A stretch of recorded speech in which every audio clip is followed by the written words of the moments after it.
안녕하십니까, 팟캐비입니다. 자, 계속해서 이번 영상에서부터 본격적으로 서양 철학사의 내용에 들어갑니다. 서양 철학사의 역사적 시작을 장식하는 인물은 탈레스입니다. 이 사람은 밀레투스 학파라고 불리는 철학자들의 선두주자예요. 이 사람이 대략 기원전 6세기, 6세기라고 하면 600년을 이야기하는 거죠.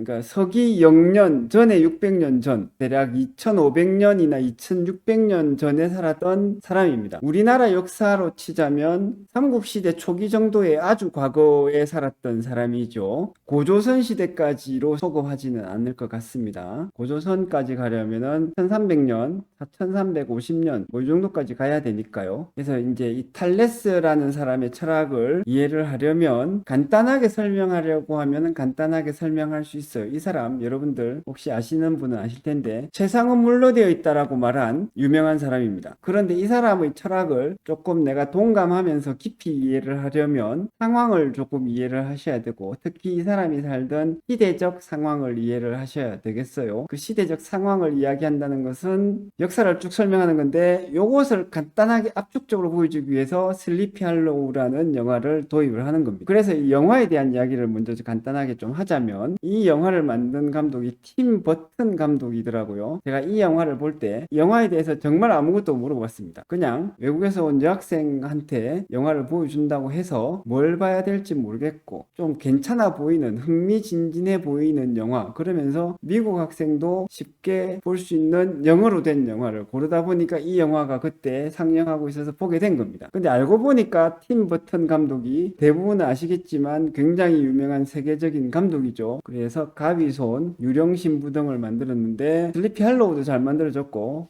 이 유령신부 이거는 정말 제가 볼 때는 명작이에요. 아니나 다를까 이 슬리피 할로우 이 영화도 굉장히 훌륭합니다. 환상적이면서도 동화적이고 독특한 분위기도 나오죠. 잔혹한 면도 있고 그러면서도 정말 부분에서 이 감독이 의도했는지는 정확하게 알 수 없으나 철학적으로 의미 있는 대목들을 조금은 찾아낼 수 있습니다. 그래서 먼저 영화에 대한 이야기가 쭉 나옵니다. 줄거리에 대한 이야기. 그래서 미국 시골 마을에서 약간 신화적인 이야기가 나와요. 연쇄살인이 이루어지고 있는데 이 연쇄살인을 누가 벌리고 있느냐? 29년 전에 죽은 자가 살아나서 사람들을 마구 죽이고 있다. 이런 소문들이 돌고 있습니다. 이 소문이 도는 마을에 주인공이 이카보드라는 치안감, 그러니까 경찰이죠. 경찰로서 부임을 해가지고 가요. 자, 이런 식으로 시작이 되면 이 영화가 어떻게 되냐면 죽은 사람이 살아난다라는 소문이 돌고 있는 곳에 갔으나 사실은 캐보니까 그 소문 뒤에서 실제로는 다른 사람이 뭐 자기의 이익을, 자기의 어떤 욕망을 위해서 살인을 하고 있더라. 이렇게 되기 쉬운데 이건 진짜 죽은 사람이 영혼이 살아나서 연쇄살인을 저지르는 그런 상황으로 이야기가 진행이 되죠. 그래서 약간 이 영화가 어떤 측면이 있냐면 묘하게 현대적인 합리성에 대한 맥락하고 신화적인 그래서 죽은 사람이 자기의 어떤 한이나 이런 것 때문에 살아나서 실제 살아있는 사람을 죽여나가는 이거 굉장히 신화적이고 환상적이고 비현실적인 이야기이지 않습니까? 이 맥락하고 겹쳐 있어요. 그래서 어떻게 보면 조금 더 약간 혼란스러운 세계관이라고 볼 수도 있습니다. 그런데 이게 딱 탈레스와 같이 최초의 철학이 발생하던 시대의 지적 세계관, 지적 혼란, 지적 역사관을 평면적으로 잘 보여준다라고 저는 생각을 합니다. 이 영화를 압축하는 장면 중에 하나는 요거겠죠. 머리 없는 진짜 죽은 사람이 살아나가지고 말을 타고 칼을 휘두르면서 살인을 해가지고 다니고 이것을 이제 막으려고 주인공들이 활약을 하고 있습니다. 그래서 이제 제가 영상에서 설명드린 요런 맥락을 책에서는 마법이나 귀신을 믿는 신화적 사고와 합리적 이성과 분별력을 믿는 근대적 사고가 결합이 되어 있어요. 이 한 편의 영화 안에 우리는 이런 사고가 결합이 되어 있는 것에 대해서 일부분 친숙합니다. 왜냐하면 최소한 우리의 어린 시절에 귀신을 무서워하고 동화를 들으면서 미래의 꿈을 꿀 때 우리의 머릿속에서 이런 신화적 사고가 있고 또 학교에 가서 산수 공부도 하고 또 세상에 대해서 공부를 하면서 근대적 사고 내지는 합리적 이성과 분별력을 믿는 이런 맥락이 한때라도 우리 머릿속에서 결합이 되고 이것이 최소한 기억이 남아 있을 겁니다. 겁니다. 그래서 이런 세계관을 이해하는 것이 어렵지는 않죠. 그래서 영화 속에서는 신화적 사고와 근대적 사고의 결합이 인물로서도 결합이나 이루어지고 있습니다. 그래서 이카보드는 근대적 사고, 그 다음에 살인 사건이라고 하는 이런 배경은 신화적 사고, 이렇게 인물과 환경에 의해서 결합이 되는데, 미리 말씀드리자면 탈레스 철학을 이해하는 맥락에서 이 현대적, 합리적, 근대적 사고를 하는 사람이 탈레스고, 탈레스의 철학이 의미 있게 되는 이 환경 내지는 역사적 배경이 신화적 사고예요. 영화를 보시면 여러분들이 이 장면을 보실 텐데, 주인공 이카보드가 합리적인 과학적인 사고방식으로 이 도구를 가지고 범죄 현장을 조사를 합니다. 그래서 대책의 이 맥락 안에서 이 주인공이 바로 누구다? 탈레스다. 탈레스여야 되겠죠. 그렇지 않으면 여러분들이 이 영화를 빗대어서 탈레스 철학을 이해하려고 할 때 영화를 알면 오히려 탈레스 철학 이해가 혼란스러울 수도 있을 겁니다. 그래서 지금 이 내용들이 쭉 영화와 탈레스 철학이 나타나는 시대적 배경을 대응을 시켜서 이제 설명을 하고 있습니다. 이 설명을 하는 이유는 바로 모두 탈레스 철학을 이해하기 위한 것이죠. 탈레스 철학을 이해하기 위해서는 그냥 그 사람이 세상은 물로 되어 있다라고 말한 것, 그것만 이해해서는 안 되고 그 말이 왜 의미가 있다는 것인지, 왜 그런 생각을 해서 그 후대의 사람들에게는 그 어떤 영향을 미쳤는지 이것을 이해를 하셔야 되는데, 그래서 그 이해를 짧게 하기 위해서 인상적으로, 그리고 가능하면 조금이라도 재밌으면 좋으니까 슬리피 할로우라는 영화를 도입을 했고, 그거를 계속적으로 도구 삼아서 설명을 하고 있는 것이죠. 정리를 하자면 탈레스라는 사람이 미신적이고 신화적인 사고방식에서 합리적이고 근대적인 사고방식으로의 변화를 최초로 시도함으로써, 그래서 결국엔 철학이 시작이 돼요. 그래서 탈레스가 첫 출발점이자 최초의 철학자가 되는 겁니다. 그래서 이런 문장은 바로 이제 지금까지 설명드린 그 내용을 강조를 하고 있습니다. 자, 그래서 이제 영화를 가지고 감각적으로 설명을 드렸고, 또 영화를 가지고 탈레스가 처한 시대적 상황을 설명을 했어요. 그래서 이제 결국에는 구체적으로 탈레스가 직접 한 생각 그 자체로 들어가려고 하는 것이죠. 그래서 세상은 물로 되어 있다, 혹은 세상의 근본 재질은 물이다. 요것이 탈레스의 직접적인 생각, 탈레스가 직접 한 말인데, 이 말을 상세하게 이해를 하려고 합니다.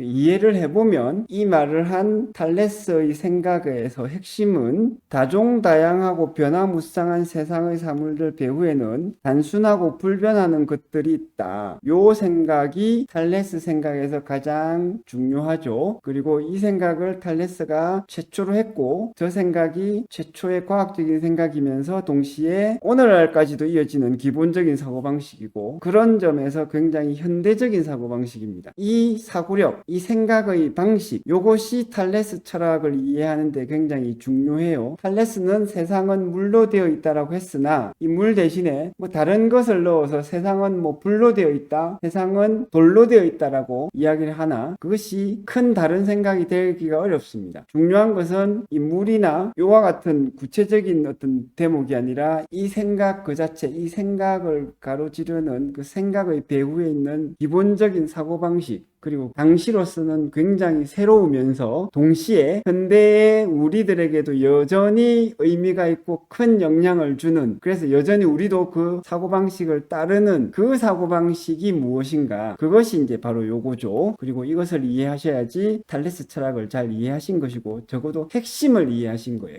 더 상세한 것을 자세하게 이해를 하는 것은 철학의 진짜 전공적인 수준에서의 관심이 있는 분들에게만 적합할 텐데, 그런 내용은 이 채널에서 전공자들을 위한 상세한 강의에서 이루어지고 있습니다. 잘못하면 재미가 없고 따분할 수 있기 때문에 요거는 유료 멤버십 영상으로 빼놨습니다. 대부분의 사람들한테는 안 봐도 되는 것이고 별로 관심이 없을 만한 내용이라고 저는 생각을 해요. 어쨌든 그래서 이제 사고방식이 얼마나 획기적이었는지를 설명하기 위해서 당시 사람들의 사고방식을 제가 설명을 하고 있습니다. 그래서 요 대목은 이렇게 탈레스 이전의 사람들이 생각하는 사고방식을 설명을 하고, 탈레스의 사고방식의 핵심을 다시 강조를 하고 있죠. 그 다음에는 이 물이 아니라 뭐 다른 것이어도 되는데, 탈레스는 왜 하필 물이라고 했을까? 요거에 대한 학자들의 설명도 있어요. 그래서 요것도 간단하게 설명을 드렸습니다. 즉, 물이 기체, 액체, 고체 모두로 변하기도 하고, 가만히 살펴보면 모든 식물과 동물이 물을 먹어야 살 수 있으며, 또 무생물인 뭐 바위나 이슬 같은 걸 살펴도 항상 이런 걸 보면 서로 연관이 있어 보인다. 그래서 바위에 사실 사실은 그 안에 물이 들어있지 않을까라고 옛날 사람들은 생각할 만한 그런 현상을 우리가 요즘도 볼 수 있다. 그래서 결국 하려고 하는 말은 뭐다? 탈레스가 세상의 모든 원질, 고대 그리스어로는 아르케라는 말을 쓰는데 원질적인 요소를 물이라고 생각한 것도 충분히 납득 가능하다. 이런 내용이 되겠습니다. 원고에서는 중요한 핵심을 반복을 하고 강조를 하고 있죠. 그래서 탈레스는 오늘날 말하는 과학적인 방식으로 세상에 대해 생각한 최초의 사람이었습니다. 그리고 여전히 이 사고방식이 유지가 되고 있죠. 그래서 단순해 보이지만 결코 만만치 않습니다. 그 다음에 이제 탈레스가 이렇게 스타트를 잘 끊었기 때문에 그 이후의 학자들도 비슷한 방식으로 생각을 했어요. 그래서 탈레스와 비슷한데 물이 아니라 다른 것을 가지고 세상은 사실은 물로 되어 있는 것이 아니라 공기로 되어 있다, 아니면 무한정자로 되어 있다라고 등등 다른 설명을 내놓은 후계자들이 있습니다. 이 책에선 자세하게 안 나오는데 아낙시만드로스, 아낙시메네스라는 두 학자가 이제 탈레스의 후계자라고 할 만한 사상을 설파를 했습니다. 그래서 이 사람은 세상은 무한정자라고 하는 아페이론으로 되어 있다. 그다음 아낙시메네스는 세상은 공기로 되어 있다 라고 이야기를 하면서 조금씩 다른 설명들을 보완을 했습니다. 그런데 이 후계자들인 이후의 철학자들에 대해서 많이 설명을 하지는 않겠습니다. 왜냐하면 정말 중요한 측면에서는 탈레스의 큰 틀에서 범위를 벗어나지 않았기 때문이에요. 좀 나쁘게 말할 이유는 하나도 없으나 조금 이해를 돕기 위해서 강한 의조로 말해보면 약간의 아류작이라고 할까? 사상적 아류작? 특별히 창의적이고 새로운 사고방식은 없는 그런 면에서 영향력이 좀 적은 학자들이 있고, 이 사람들을 설명하기 위해서 약간의 별로 창의적이고 새로운 내용이 없는 진부한 사상가다, 이 사람에 비해서 그런 걸 설명하기 위해서 제가 닌자 어쌔신을 도입을 했죠. 그래서 이제 탈레스와 유사한 사상, 큰 틀에서 보면 별로 진전이 없는 사상가들에 대해서 간단하게 소개를 하거나 건너뛰고 대신에 더 중요한 사상가들의 초점을 맞추겠습니다. 그래서 뭐냐면 피타고라스, 파르메니데스의 철학에 대해서 초점을 맞추게 되는 거예요. 그러면서 다시 간단하게 설명한 탈레스 철학의 의미를 좀 다르게 풀어내고 있죠. 정리를 하고 있습니다. 현상과 본질. 근데 탈레스 철학을 이야기를 하면서 현상과 본질이란 말을 쓰면 위험합니다. 어떤 수준에서 위험하냐면 철학 전공자 수준에서 위험해요. 탈레스가 이렇게 정리가 되면 탈레스 자신이 현상과 본질이라는 개념을 썼지 않을까라고 오해를 할 수 있거든요. 근데 실제로는 그렇지 않다. 현상과 본질, 특히 본질이란 용어는 아리스토텔레스가 만든 용어입니다. 그럼에도 불구하고 그 후대에 만들어지는 철학적인 용어를 가지고 탈레스를 이해하고 정리를 하는 것이 우리의 목적, 영화로 읽는 서양 철학사라는 책을 읽는 입장에서는 적절한 것이라고 생각을 해요. 왜냐하면 우리는 시대적으로 정확하게 아주 치밀하게 모든 사상가들의 차이를 정확하게 이해할 필요가 있는 것이 아니라 개략적으로 서양 철학자들의 사상을 이해를 하고 무엇이 중요한지 무엇이 덜 중요한지, 그래서 서로 어떻게 연관이 되는지를 이해하고 대신에 그 이해를 조금 쉽고 재밌게 그렇게 하는 것이 목적이겠습니다. 그래서 그 쉽고 단순하고 분명하게 설명하는 데 도움이 될 경우에 후대에 만들어진 용어까지 소급해 가지고 와서 앞에 철학자들을 설명을 하고 있어요. 그게 뭐냐면 지금 현상과 본질이라는 용어죠. 요 용어를 쓰든 안 쓰든 간에 요 용어가 의미하려고 하는 그 뜻만 이해를 하시면 되겠습니다. 요것과 요거. 그래서 탈레스 철학의 가장 중요한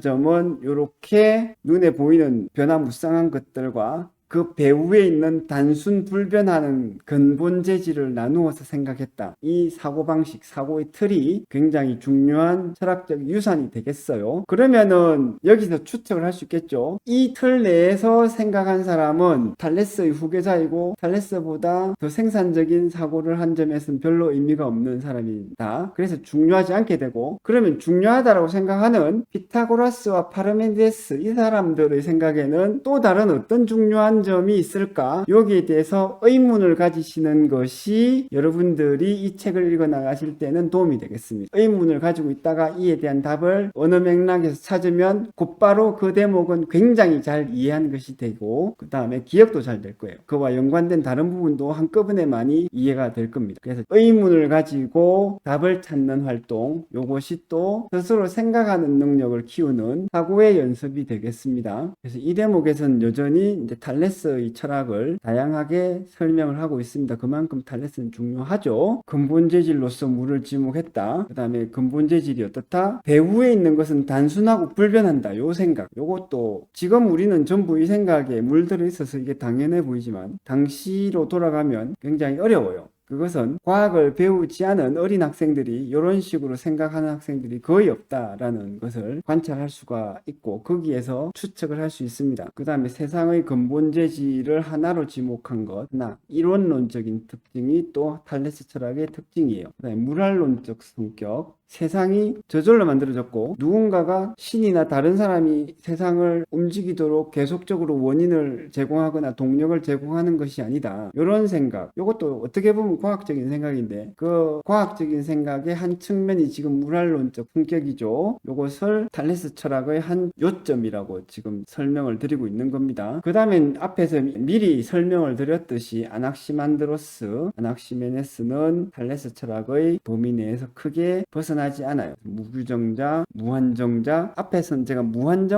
무한정자라는 용어를 썼었는데 무규정자라고도 합니다. 왜 이렇게도 말하고 저렇게도 말하냐 하면 아페이론이라는 고대 그리스어의 뜻을 한국어로 번역하다 보니 또 현대어로 번역하다 보니 이렇게 되는 거예요. 몰라서 이렇게 말하는 게 아니고 헷갈려서 저렇게 말하는 게 아닙니다. 그냥 제가 아낙시만드로스는 아페이론이라고 했다라고 그냥 잘라서 말씀드리면 아페이론이 뭐야 라고 여러분들이 궁금해 하시겠죠. 물론 제가 여러분들 말할 때도 똑같았고 그래서 쉽게 설명하기 위해서는 조금 이해가 되는 뜻으로 들리는 이런 말을 먼저 들려드리고 접근을 하다 보니까 그렇게 되었습니다. 책에서는 약간 제가 재미로 기교를 부리는데 여러분들한테 수수께끼를 내죠. 탈레스의 생각과 근본적으로 다른 종류의 생각은 어느 것일까? 요거는 비슷해요. 요것도 비슷하고 피타고라스는 세상의 질서가 수학적 질서라고 생각했다. 요거는 다르죠. 뭔가 다릅니다. 탈레스와. 그 다음에 요거 비슷하죠. 요거는 여러분들이 어떻게 보실지 모르겠으나 학자들의 해석에 따르면 좀 특별해요. 다릅니다. 데모크리토스는 만물이 원자들의 이합집산에 의해서 만들어진다고 생각했는데 굉장히 현대적이지만 사실은 탈레스의 생각과 별반 다를 바 없다. 그냥 물이 원자들로 바뀐 거죠. 그리고 이것들이 이합집산에서 만들어진다. 물이 이렇게 어떻게 해서 다양한 만물이 된다. 다를 바 없잖아요. 그래서 지금 보신 바와 같이 피타고라스와 파르메니데스가 이유의 사상에 중요해집니다. 탈레스보다 중요하다는 뜻은 아니에요. 어느 것이 더 중요한지는 학자들마다 다를 수 있겠으나 최초로 현대 과학적인 사고방식을 도입한 탈레스만큼 중요하거나 덜 중요하거나 하지 탈레스보다 중요하기는 좀 어렵지 않을까 싶습니다. 그래서 이제 닌자 어쌔신 영화는 제가 이제 도입을 하는데 여러분들 이 영화 보면 이 영화는 어쨌든 별로 인기가 없었어요. 저도 이 영화 그렇게 좋아하지는 않습니다. 가수 B가 주인공으로 영화를 데뷔해가지고 나오는데 그래서 이 영화가 재밌으면 좋겠는데 그것도 헐리우드 영화 아니겠습니까? 우리나라 배우를 가지고 만든 영화가 아니라 헐리우드에 진출해서 우리나라 배우가 만들어진 미국 영화인데 그러니까 이제 성공했으면 좋겠는데 참 저는 제가 봐도 이게 흥행하지 못했고 제가 봤을 때는 흥행하지 못할 만한 많은 이유가 있다고 생각해요. 충분한 이유가 있습니다. 그 중에 가장 중요한 이유는 뭐다? 닌자 어쌔신은 요거는 닌자 어쌔신 내용에 대한 약간의 줄거리 요약이에요. 왜냐하면 이 영화를 못 보고 책을 읽으시는 분들을 위해서 대충 어떤 것인지 간단하게라도 소개를 해야 되니까요. 어쨌든 이런 영화인데 문제는 뭐다? 이 영화는 너무 진부하다. 주인공 이 범죄 조직의 훈련받 최고의 실력자가 되지만 범죄 조직 염증에서 달아나서 붕괴시킨다. 다른 영화에 거의 다 항상 나오는 이야기 아닙니까? 이것이 항상 나온다고 해서 이 영화 전체가 곧바로 진부해지는 것은 아닌데 다른 부분도 거의 이와 비슷하게 다른 영화에서 이미 많이 써먹은 한 번도 아니고 여러 번 많이 써먹은 그런 이야기라는 거죠. 구체적인 소재 닌자 80년대에 미국 영화계에서 너무너무 많이 써먹은 소재 이걸 또 쓴다? 영화를 보시면 참 이모저모 모든 곳에서 진부하다. 이것을 여러분들이 느끼실 것 같아요. 영화 전문가들이 그렇게 말하는 걸 제가 많이 봤는데 저도 그렇게 느낍니다. 그렇기 때문에 이 영화가 다른 장점이 있음에도 불구하고 크게 좋은 평가를 못 받고 대부분의 소비자들한테서도 외면당했다. 여기에서 말하려고 하는 게 뭐냐면 철학도 똑같다는 겁니다. 누군가의 사상이 있을 때 철학계에서 탈레스든 어떤 사람이든 그 사람이 그 철학에 생각이 왜 중요하다? 새로운 생각을 처음 내놨으니까. 그래서 예를 들면 주인공이 범죄 조직에서 훈련받아서 최고의 실력자가 되지만 범죄 조직의 영정을 느끼고 달하는 거죠. 이런 이야기가 처음 나왔을 때는 이 이야기가 굉장히 호평을 받았겠죠. 그러니까 그 이후에 많은 영화들에서 저 틀을 플롯이라고 주로 이야기를 하던데 저 플롯을 다 써먹는 겁니다. 그러면 저 플롯을 처음 만들어낸 영화, 처음 만들어낸 창작자가 그만큼 대단한 것이고 인정을 받는 것이고 동시에 많은 사람들이 이미 많이 활용한 저런 플롯을 나도 또 활용한다? 그러면은 그만큼 이미 반복된 횟수만큼이나 나중에 만들어지는 그 영화는 가치가 없는 거예요. 마찬가지로 다시 말씀드리지만 철학도 똑같다. 누군가의 생각을 비슷한 생각을 또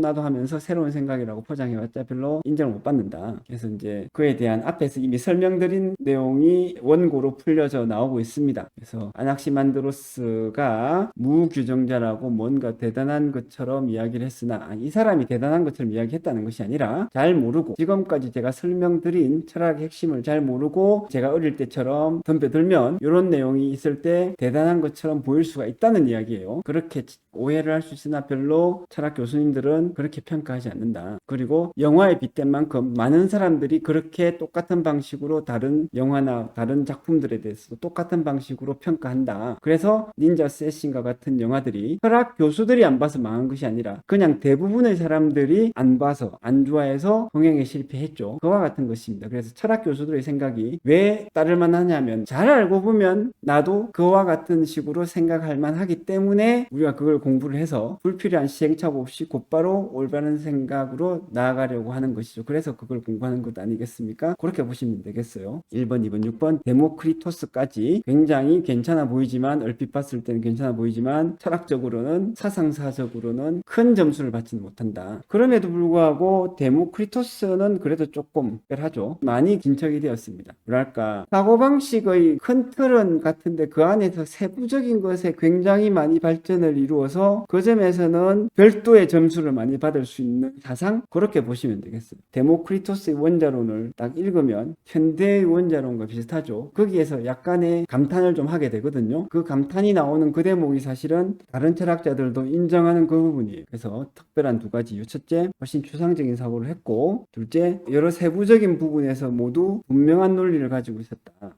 그래서 이 분명한 논리가 훨씬 더 신화적인 사고방식에서 현대적인 사고방식으로 가는 분명한 논리이기 때문에 상당히 과학적으로 문제에 대해서 생각을 한 것입니다. 그런 점에서 데모크리토스의 원자로는 좀 특별하게 점수를 줄만 합니다. 자, 그렇다면 피타고라스와 파르메니데스, 특히 이 두 사람, 그 사이에 헤라클레이토스는 비교적 탈레스와 큰 차이를 알기 어려운 생각을 했는데 어쨌든 이 사람들의 생각이 이 탈레스 부류의 철학자들을 밀레토스 학파라고 그래요. 그것을 이 앞에서 여러분들이 책을 읽으면 알게 됩니다. 밀레토스 학파의 철학과는 좀 다른 생각을 했습니다. 그 철학들을 조금 더 상세히 알아보겠습니다. 그거는 다음 영상에서 계속해 나가겠습니다.